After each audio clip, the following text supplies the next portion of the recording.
Spider-Geddon issue 3. Is it me? Or is there a traitor within the group?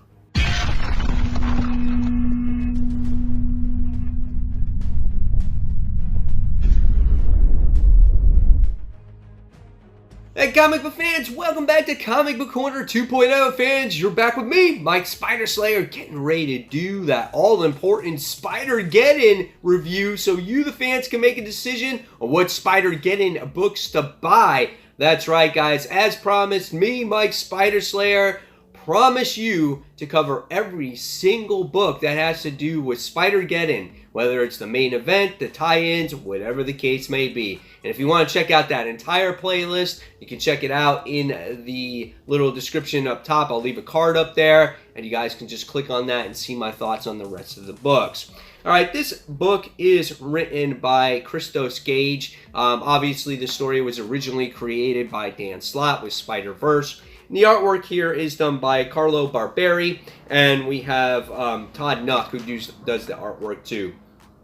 The art looks great. One of the best things about Spider-Verse is, yes, seeing all the different spiders and seeing all their different personalities. I think that's what's kind of cool. Seeing them in action, seeing them in fight, because that's what you want to see when you see all these different versions of these Spider-Men, right?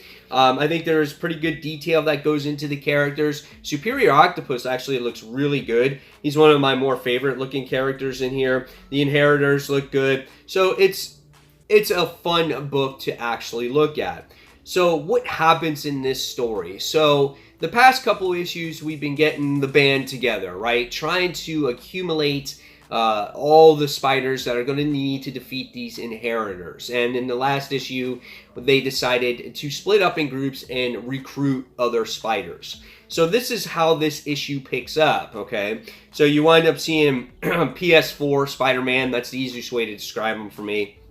And Superior Spider-Man, they recruits the Mech Spider, and that Spider-Man in that universe, and we wind up seeing the completion of that team come together. And then you wind up getting to see Miles Morales' team finally come together. And in this book, if you didn't read all those tie-ins, at least here they wind up giving you obviously what every spider was in this particular book and what Earth that they actually came from. So you got an idea of who they are and what they're about, okay?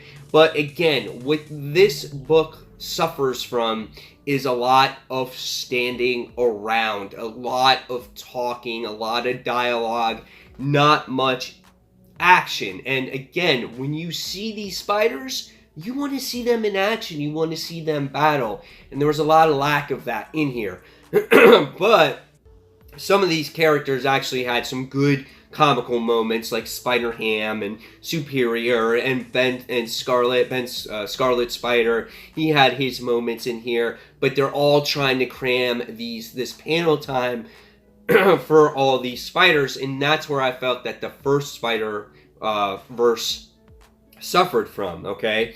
So we get the two groups. Superior's group is trying to plan an action attack. He's trying to plan for all contingencies because that's what Doc Ock does. Miles Morales and his group, we get to see his group actually come together, and they have a plan to destroy all the cloning tanks and whatnot. So they set up these detonators. They tell Superior, hey, let's go. We're going to go over there. Superior's like, no, you don't. We're going to wait, and we're going to plan strategically. So we get to see Miles' team. They come, the detonator's in place, and then this is where the action takes place. The Inheritors smell the spiders. There starts this battle. And just when you think Miles Morales' team is left by himself and Superior's team is not with him, out comes Superior to help save the day. They wind up, stopping the cloning technology. They didn't blow it up, but they did stop it. And they wind up succeeding in the day. They wind up winning for now. However, the one thing that makes this different now from Spider-Verse is the very, very, very ending.